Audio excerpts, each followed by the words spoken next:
பாசமாக இதை ஒப்பு கொடுங்க. கர்த்தர் நம்மளோடு பேசுவார். Praise the Lord. கர்த்தர் நல்லவர். இந்த வருடத்தின் கடைசி கர்த்தருடைய நாளிலே கர்த்தர் நம்மை கூட்டி சேர்த்திருக்கிறார். சிறு பிள்ளைகள் இந்த கிறிஸ்துமஸ் ரேலி, சண்டே ஸ்கூல் ரேலிக்கு வந்திருக்கிற உங்கள் அனைவரையும் கர்த்தர் இயேசுவின் நாமத்தினாலே வாழ்த்து வரவேற்கிறோம்.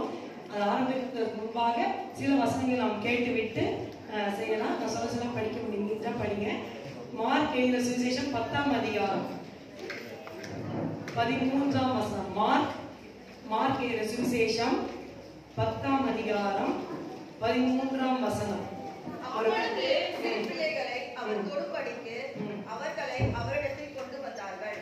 கொண்டு வந்தவர்களை சீஷர்கள் அதட்டினார்கள். அதாவது ஜஸ்ட் ஒரு 5-7 minutes ஒரு சின்ன எக்ஸாம்பிளேஷன் கொடுத்துடுறேன். அப்பொழுது சிறு பிள்ளைகளை அவர் தொடும்படிக்கு அவர்களை அவரிடத்தில் கொண்டு வந்தார்கள். கொண்டு வந்தவர்களை சீஷர்கள் அதட்டினார்கள். ஏசப்பா வந்துட்டு பெரிய பெரிய டாக்டர்லாம் சொல்லிக்கிட்டு இருக்காரு. திருமணத்தை பத்தி, டிவோர்ஸ் பத்தி எல்லாம் சீரியஸ் டாக் போய்கிட்டு இருக்கு. அந்த இடத்துல நல்லா கவனிக்கிறீங்களா? எல்லாரும் இங்க இருக்கீங்களா? யாரும் எங்கேயும் போக கூடாது. இந்த கான்சென்ட்ரேஷன் இங்க இருக்கணும். தயவு செய்து கவனிங்க.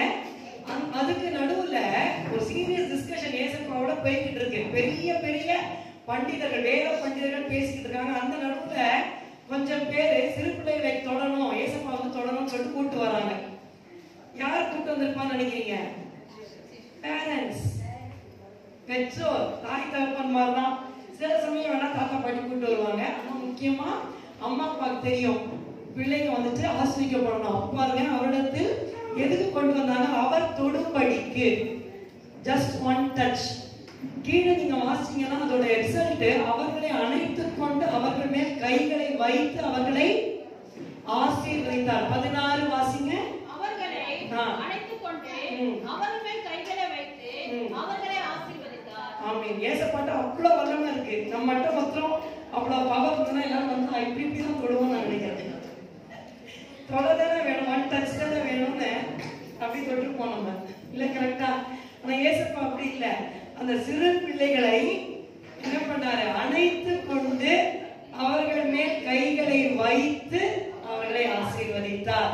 அப்போ பெற்றாருக்கெல்லாம் ஒரு தொடுதல் இருந்தா போதும், என் பிள்ளை வாழ்நாளெல்லாம் நல்லா வாழ்வான். அந்த ஆசையோட கொண்டு வராங்க. ஏசப்பா அணைச்சிட்டு கைகளை வைத்து அவர்களை ஆசீர்வதித்தார். One touch of the Lord will result in a great blessing. ஆனா அந்த பிள்ளைகளுக்கு அந்த தொடுதல் எப்படி கிடைக்கும்? கரெக்ட். அவளுக்கு தான் சண்டே கிளாஸ்ல க்ளோரி தான் சொன்னான். அம்மா அப்பா தான் பொறுப்பெடுத்து பிள்ளைங்களை ஏசப்பாட்ட கொண்டு வரணும். அவங்க வரமாட்டாங்க, அவங்களுக்கு தெரியாது. சரியா? சோ கொண்டு வந்து ஜீசஸ்ட விட்டா ஏசப்பா ஆசீர்வதிப்பார். நீ அம்மா அப்பா வந்து கொண்டு வரலன்னா ஆசீர்வதிக்க முடியாது. சரிங்களா? பாஸ்டர் இருக்கும்னு சொல்லுவாங்க. அவங்க அப்பா வந்துட்டு சாயங்காலம் சண்டே கிளாஸ் இருக்குமா. அந்த பாஸ்டர் பேர் எனக்கு தெரியல. எல்லா பிள்ளைங்களும் கையில புடிச்சிட்டு போய் சண்டே கிளாஸ் உட்கார வச்சு அதை நடத்திட்டு கொண்டு வருவாங்க. அதனால இன்னைக்கு பாருங்க, அந்த சின்ன வயசுல அவர் எடுத்த பிரயாசம் இன்னைக்கு ஒரு ஊழியக்காரரா இருக்கிறார், ஆசீர்வாதமா இருக்கிறார். அதனால பெற்றார் வந்துட்டு ஏதோ எப்படியோ அப்படி நினைச்சுக்காதீங்க. சிறு பிள்ளையா இருக்கும் போதே 2 வயசு 3 வயசுல பிள்ளைங்களுக்கு எல்லாம் இந்த காலத்துல தெரியுது. கொண்டு வந்து சண்டே கிளாஸ்ல உட்கார வைக்கணும். நீங்களும் குடும்ப ஜபத்துல உட்கார்ந்து பிள்ளைங்களை உட்கார வச்சு பாட்டு பாடணும். பண்றீங்களா? 15 minutes அட்லீஸ்ட். ஏன்னா குட்டி குட்டி பிள்ளைங்களா இருப்பாங்க, they can't sit for a long time. நீங்க தயவு செய்து உட்கார்ந்து ஒரு பாட்டு பாடி ஒரு வசனம் சொல்லி ஒரு ஜெபம் பண்ணுங்க. மெயின்லி அப்பா கொஞ்சம் லேட்டா வராம தாய்மார்கள் தான் பொறுப்பெடுத்துக்கணும். சரிங்களா? So one touch of Jesus. அந்த டச் கிடைக்கிறதுக்கு நம்ம தான் கொண்டு வரணும். ஆனா நடுவுல என்ன நடந்தது? கொண்டு வந்தவர்களை யார் அதட்டினது? சீஷர்கள். ஆமா, ரொம்ப டயர்டா இருக்காரு, பிஸியா இருக்காருன்னு மத்தவங்க சொன்னா பரவாயில்ல, ஊழியம் செய்யற சீஷர்கள் அதட்டுறாங்க. அப்படி இருக்கக்கூடாது. ஓகே. சோ அடுத்த ஒரு பாயிண்ட் என்னன்னா, உங்களுக்கு ஸ்மித் விக்கில்ஸ்வர்த் தெரியும் இல்லையா? கேள்விப்பட்டிருக்கீங்களா? ஒரு பெரிய தேவ மனுஷன். அட்லீஸ்ட் 23 இறந்து போனவங்களை உயிரோட எழுப்பினவர். அதுல ஒருத்தர் அவருடைய மனைவி. அவங்க ஊழியத்துக்கு பெருமாள் மனைவி இறந்துட்டாங்க. இவர் திரும்பி வந்தார். ஓ டெத், மரணமே, நான் இல்லாதப்ப எப்படி என் பர்மிஷன் இல்லாம என் மனைவி எடுப்பேன்னு சொல்லிட்டு அந்த டெட் பாடி எடுத்து செவுத்துல வச்சு இயேசுவின் நாமத்துல நடந்து வா, இன்னும் நடந்து வந்துட்டாங்க. அப்புறம் அவங்க வந்து எங்க ஓட்டம் முடிஞ்சு போச்சு, நான் செய்தி என்ன வந்துட்டு அனுப்பிச்சிடுங்கன்னு சொன்ன உடனே ரொம்ப கண்ணீரோட அப்புறம் ஜெபம் பண்ணி அனுப்பிச்சு வச்சுட்டாரு. அவ்வளவு வல்லமை படைச்சவர். ஆனா அவருக்கு வந்துட்டு ஸ்டார்டிங் மொழி என்னன்னு தெரியுமா அவங்களுக்கு? அவருக்கு பேசவே வராது, தப்ப தப்ப தப்ப உளருவார், மோசை மாதிரி திக்குவாய் அவருக்கு ஒரு மாதிரி. அபிஷேகம் பெறல. அவங்க வைஃப் தான் சர்ச்சை நடத்துவாங்க, பயங்கரமா இங்கிலீஷ் அவங்க ஃபயரா பேசுவாங்க. இவர் என்ன பண்ணுவார் அப்படின்னா வீடு வீடா போய் பிள்ளைங்களை பிடிச்சிட்டு வந்து சண்டே கிளாஸ் விடுவார். அதுதான் அவரோட ஊழியம் பாருங்க. அப்போ அவர் பிள்ளைங்க மேல அதிக பாரம். அந்த பிள்ளைங்க என்ன பண்ணணும்னா சம்டைம்ஸ் லாஃப்ட்ல ஏறி ஒளிஞ்சுக்குமா, அப்புறம் பெட்டுக்கடியில போய் ஒளிஞ்சுக்குமா.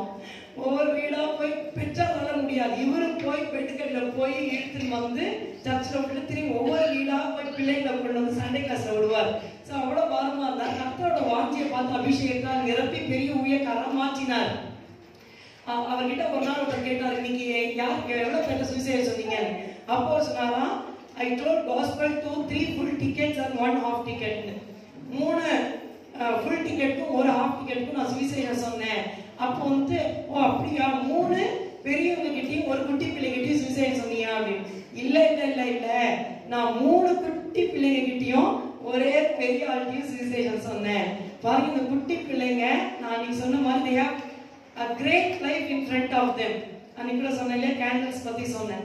நம்ம லைஃப் குறைஞ்சிட்டே வருது, நினைச்சா கஷ்டமா இருக்கு.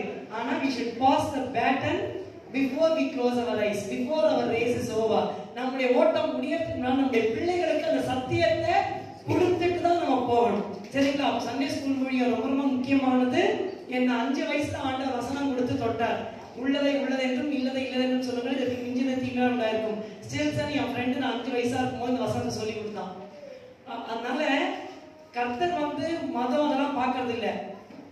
அந்த வசனம் அவங்க சண்டே ஸ்கூல்ல பிபிஎஸ் சொல்லி கொடுத்தா அந்த பையன் 5 வயசு பையன் என்கிட்ட வந்து சொல்றான். 5 வயசு பையன் அந்த வசனத்தை. அப்ப டீச்சர்ஸ் நல்லா உற்சாகமா, பேரண்ட்ஸும் நீங்க கஷ்டப்பட்டு விதைக்கணும். நீங்க கண்ணீரோட விதைச்சாலும் கம்பீரமா அறுக்க முடியும். அப்புறம் வந்துட்டு ஒரு 3 வசனங்கள் நான் சொல்லித்தரேன். பெற்றாருக்கும் சண்டே ஸ்கூல் டீச்சர்ஸ் உங்களுடைய சொந்த பிள்ளைங்களுக்காக ஜெபம் பண்ணுங்க. 3மே ஏசாயால 3 வாக்குதத்தங்கள். ஏசாயா 44:3 வாசிங்க. ஏசாயாவின் புத்தகம் 44:3. தண்ணீரையும் வறண்ட நிலத்தின் மேல் ஆறுகளையும் ஊற்றுவேன். உன் சந்ததியின் மேல் என் ஆவியையும் உன் சந்தானத்தின் மேல் என் ஆசீர்வாதத்தையும் ஊற்றுவேன். ஆமென். உன் சந்ததியின் மேல் என் ஆவியையும் உன் சந்தானத்தின் மேல் offspring in your generation ஆசீர்வாதத்தையும் ஊற்றுவேன் சொல்றார். இதை க்ளைம் பண்ணோம். செகண்ட் 54:13 ஏசாயா 54:13. உன் பிள்ளைகள் எல்லாரும் கர்த்தரால் போதிக்கப்பட்டிருப்பார்கள். உன் பிள்ளைகளுடைய சமாதானம் பெரியதா இருக்கும். ஆமென். உன் பிள்ளைகள் எல்லாரும் கர்த்தரால் போதிக்கப்பட்டிருப்பார்கள். ஒரு பிள்ளை கூட சத்தியத்தை அறியாம இருக்க மாட்டாங்க. இந்த வசனத்தை நம்ம க்ளைம் பண்ணணும். உங்களுக்கு 1 கொடுத்துக்கலாம், 2 கொடுத்துக்கலாம், இல்ல 3 கொடுத்துக்கலாம். எவ்வளவு பிள்ளைங்க கொடுத்துட்டாலும் ஆனால் இந்த வசனத்தின் படி உண்மையான அவங்க போதிக்கப்படணும். என் பிள்ளைகளுடைய சமாதானம் பெருசா இருக்கும். அம்மா அப்பாக்கு என்ன ஆசை? பிள்ளைங்க சமாதானமா இருக்காங்க. எவ்வளோ ஆசீர்வாதம், பணம் இதெல்லாம் இல்லை. ஒரு கடந்த நாள்ல ஒரு சகோதரியிட்ட பேசிட்டு இருந்தேன். அவங்க ஃபாரின்ல இருக்காங்க. ஒருத்தர் டாக்டர், ஒருத்தர் இன்ஜினியர், ஒருத்தர் ஃபர்ஸ்ட் வந்துட்டு கல்யாணம் ஆகி செட்டில்டு, ஆனா ரட்சிக்கவே படலை. அவங்க அவ்வளவு வேதனையா சொல்றாங்க. அவ்வளவு பணக்காரங்க தான். 2வது அறகுறையா, கணவன் இல்லாம பிள்ளைகள் இல்லாம. 3வது நல்லா இருக்காங்க. எல்லாம் பயங்கர பணம் இருக்கு, ஆனா ரட்சிப்பு இல்ல, சமாதானம் எங்க போவாங்க நினைச்சு பாருங்க. எல்லாமே வேஸ்ட் ஆயிடும். பிள்ளையோட சமாதானம் பெறாது. 3வது 59:21 ஏசாயா 59:21. உன் மேல் இருக்கிற இந்த ஆவியும் நானும் வாயில் அருமையின் வார்த்தைகளும் இது முதல் என்றென்றைக்கும் உன் வாயிலிருந்தும் உன் சந்ததியின் வாயிலிருந்தும் உன் சந்ததியுடைய சந்ததியின் வாயிலிருந்தும் நீங்குவதில்லை என்று கர்த்தர் சொல்லுகிறார். இது எனக்கு அவளோடு இருக்கும் என் உடன்படிக்கை என்று கர்த்தர் சொல்லுகிறார். ஆமென். அப்ப நம்ம மேல நம்ம மாதிரி நம்ம பிள்ளைங்க நல்லா பரிசுமா வரணுமா வேண்டாமா? இப்ப நம்ம கடைசி காலத்துல இருக்கோம். பிள்ளைங்களை செல்போன் பாருங்க. இந்த கொரோனானால எல்லாம் கையில செல்போனை வச்சுக்கிட்டு அதுங்களை வந்து பரிச பாரு ஜபத்துல கொண்டு வரல படாத பாடா இருக்கு. ஆகையினால நம்ம வந்துட்டு இந்த வசனத்தை கிளைம் பண்ண ஆண்டவர் என் மேல இருக்கிற ஆவி, நான் உன் வாயில் அருவி என் வார்த்தைகள் இது முதல் என்னைக்கு முன் வாயில் இருந்தோம், உன் சந்ததியின் வாயில் இருந்தோம், சந்ததியுடைய சந்ததியின் வாயில் இருந்தோம், நீங்குவதில்லை என்று கர்த்தர் சொல்லுகிறார். இந்த வசனத்தை கிளைம் பண்ணணும். You have to claim these promises. அப்ப நிச்சயமா கர்த்தர் செய்வார். ஒரு அம்மா இருந்தாங்க. அவங்களுக்கு என்னன்னு கேட்டீங்கன்னா 4 பிள்ளைங்க, 3 பொண்ணு. அப்புறம் ஏசப்பா நம்ம சர்ச்சா மெயின் சர்ச்சில் அவங்க ரெட்டில்ஸ்லேருந்து வருவாங்க, ரெட்டில்ஸ் மாதாவதுலேருந்து வருவாங்க. வேண்டி வேண்டி வேண்டி ஒரு பையனை பெற்றுட்டாங்க. 4வது பையன். அவ்வளோ நேசிச்சாங்க அந்த பையனை. அவங்க வந்து என்ன சாட்சியா சொல்றாங்க சர்ச்சில், என்கிட்ட எப்போதும் ஜெபிச்சுப்பாங்க. ஒரு தடவையும் வந்து ப்ரெக்னெண்டாக இருக்கும்போதெல்லாம் ஜெபிச்சுப்பாங்க. அவங்க வந்துட்டு ஏதோ வேலையா செக்பட் போயிருக்காங்க. போகும்போது பையனை வந்து வச்சிருக்கிறாங்க. குழந்தை தூங்கி போச்சு. அப்போ அவங்க சொல்லிட்டாங்க, குழந்தைய குடும்பம் ஆச்சுல நிற்கிறேன்னு சொன்னவொடனே குழந்தைய கொடுத்துருக்காங்க. செக்பட் வந்து இங்கே இறங்கி நடந்து போயிட்டாங்க. அப்புறம் கொஞ்ச நேரம் போனோன்னா என்னமோ வெயிட்டாக ஒரு பேக் ஏதோ தூக்கிட்டு வந்தோம், என்ன தூக்கிட்டு வந்தோம் என்ன தூக்கிட்டு யோசிக்கிறாங்க. யோசிச்சு கொஞ்ச நேரம் கழிச்சு நம்ம பத்திர விட்டோம் பஸ்ஸில்ன்னு சொல்லிட்டு என்ன பண்ணாங்க, திரும்பி இப்போ அழுதுட்டு ரோட்ல அழுதுட்டே போய் ஐயோ பஸ்ஸு போயிடுச்சு, அது பஸ்ஸு போயிடுச்சு. அப்பவே ஐயோ குழந்தை போச்சு இருக்கு. அப்புறம் எல்லாரும் பார்த்து என்னமாச்சுன்னா இந்த மாதிரி இந்த பஸ்ல வந்தேன், குழந்தைய வந்து கொடுத்து மறந்து இறங்கிட்டேன். என்ன படி பண்ற? சரி நடந்தே போ, நுங்கம்பாக்கத்துல ஒரு போலீஸ் ஸ்டேஷன் இருக்கு, அங்க போய் சொல்லு. சரி நீங்க நடந்து போய் நுங்கம்பாக்கம் போலீஸ் ஸ்டேஷனுக்குள்ள போனா அந்த குழந்தைங்க உட்காந்து 1 வயசு கிட்டத்தட்ட அதை உட்கார வச்சு அவங்க வந்துட்டு பார்த்துட்டு இருக்காங்க. போன ஓன்னு அழுகுறாங்க. அப்புறம் என்னம்மா நீங்க பெத்த குழந்தைய கையில் குழந்தைய அப்படி கொடுத்து போயிட்டு பாருங்க, சிறியார்கள் தன் கர்ப்பத்தின் பிள்ளைக்கிறவங்களும் தன் பாலகனை மறப்பாடோ, அவர்கள் மறந்தாலும் நான் உன்னை மறப்பதில்லை. ஆமா, இந்த வசனங்களை சொல்லி சொல்லி உங்க குழந்தையோட பேரை சொல்லி சொல்லி ஒவ்வொரு நாளும் காலையில ஜெபம் பண்ணுங்க, தலைமையில கை வச்சு ஜெபம் பண்ணுங்க. ஏசப்பா வந்துட்டு மறக்கவே மாட்டாரு. நம்ம மறந்துடுவோம், ஏன்னா நம்ம எல்லாம் ஹியூமன் பீயிங்ஸ் தான், சரிங்களா? 24 மணி நேரம் நினைக்க முடியாது, தூங்கிடுவோம் நம்ம. ஆனா அம்மா அப்பா மறந்தாலும் கர்த்தர் மறக்க மாட்டார். கர்த்தர் நம்மை ஆசீர்வதிப்பாராக. சண்டே ஸ்கூல் டீச்சர்ஸ் ஒரே வசனம் யாத்திராகமம் 2:9. அம்மா அப்பாவும் கிளைம் பண்ணலாம். இந்த பிள்ளையை எனக்கென்று வளர்த்துட்டு நான் உனக்கு சம்பளம் தருவேன். கரெக்ட். அப்போ யாரெல்லாம் உங்க பிள்ளைங்களை அம்மா அப்பா நீங்க உட்கார வச்சு 15 மினிட்ஸ் டெய்லி நீங்க கொடுங்க. உட்கார வச்சு அவங்கள ஜெபம் பண்ணி பாட்டு பாடி 15 மினிட்ஸ் நீங்க கொடுங்க. அந்த பிள்ளைய ஏசப்பாக்குன்னு வளர்த்தீங்கன்னா, பார்வோன் குமாரத்தி மோசையின் தாய்க்கு சொல்றா, இந்த பிள்ளையை எனக்கென்று வளர்த்துட்டு நான் உனக்கு சம்பளம் கொடுக்கிறேன். அப்போ இந்த பிள்ளைய நம்ம வந்து ஏசப்பாக்குன்னு வளர்த்தா கர்த்தர் உங்களுக்கு சம்பளம் தருவார். இல்லையா? யாருக்கா சம்பளம் வேணும்? நான் சொல்றேன், கர்த்தர் வந்துட்டு நீங்க பிள்ளைங்க மேல மட்டும் அக்கறையா இருந்து ஜெபிச்சு வளர்த்தீங்கன்னா உங்க லைஃபோட எல்லா தேவையும் ஆண்டவர் நிச்சயமா சந்திப்பார். ஒரு நாளும் குறைகளை விட மாட்டார். ஒரு நிமிஷம் நம்ம எல்லாரும் ஜெபிப்போம். ஆண்டவரே உம்மை துதிக்கிறோம், எங்களை ஒப்பு கொடுக்கிறோம். பெற்றார் எல்லாரும் உங்களை ஒப்பு கொடுத்து அந்த பிள்ளைகளை அவங்க கூட்டிக்கிட்டு வந்தாங்க. பெற்றோரோட கடமை என்ன? எதுவுமே முடியலன்னா அட்லீஸ்ட் சண்டே அன்னைக்கு டைமுக்கு வர இந்த நாள்ல ஒரு பிரதிஜை பண்ணுங்க. This whole year is already over. December 26, 2021ல இருக்கும். பெற்றார் எல்லாரும் சிறு பிள்ளைகளை வைத்திருக்கிறீங்க, ஏனோ தானும் இருக்காதபடி 1008 தடை வருங்க. 1008 தடை வரும். இன்னைக்கு ஒரே சொல்லிடுறேன், இன்னைக்கு வரும்போது கூட ஓட்டிங் வந்து இங்க வந்து நின்றுட்டேன். வண்டியை ஸ்டார்ட் வந்து இங்க நின்றுச்சு. ஸ்டார்ட் பண்ண இதே நடத்ததான் நின்றுதுன்னு நீங்க ரொம்ப கஷ்டமாயிருக்கும். அதாவது சிறு பிள்ளைகளை வளர்க்கறதுனா 1008 தடை வரும். ஒரே வசனம். இந்த பிள்ளையை பிடிக்கிறது சின்ன பிள்ளையில ஏன் ஏசப்பாட்ட கொடுக்கணும்? மற்ற வாசிடுமா மார்க் 9:21 மற்ற வாசிங்க. இது எச்சரிக்கை எல்லாருக்கும். எல்லா தகப்பன் தாய் தயவு செய்து கவனிங்க. மார்க் 9:21. அவர் அவனுடைய தகப்பனை நோக்கி, இது இவனுக்கு உண்டாகி எவ்வளவு காலமாயிற்று என்று கேட்டார். அதற்கு அவன், சிறுவயது முதற்கொண்டே உண்டாயிருக்கிறது. சிறுவயது முதற்கொண்டே உண்டாயிருக்கிறது. சும்மா வாலி வயசு வந்தப்ப பிசாசு பிடிச்சா வர கழிச்சு நெருப்பி தண்ணியும் விடலை. சம்பவம் உங்களுக்கு தெரியும். எப்பயுமே வந்து ஏசப்பா கேட்கிறார், சின்ன வயசுல பிடிச்சிருக்காங்க அந்த பிசாசு. ஆனா எப்ப காமிச்சது தெரியுமா?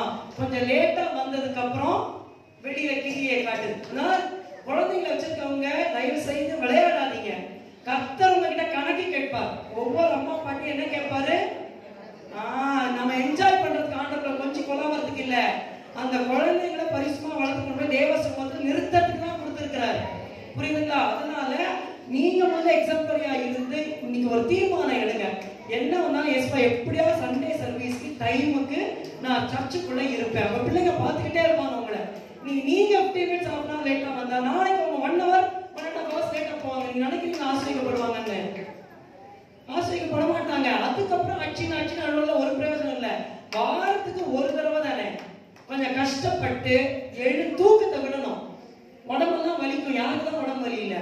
தூக்கத்தை விட்டு எழுந்து குளிச்சு பிள்ளைகளை போட்டு அப்படியே குளிப்பாட்டி எல்லாம் ட்ரெஸ்ஸை போட்டு கூட்டிட்டு வந்து உட்கார வைக்கணும் தேவ சமூகத்துல. செய்வீங்களா? அம்மா அப்பா செய்வீங்களா?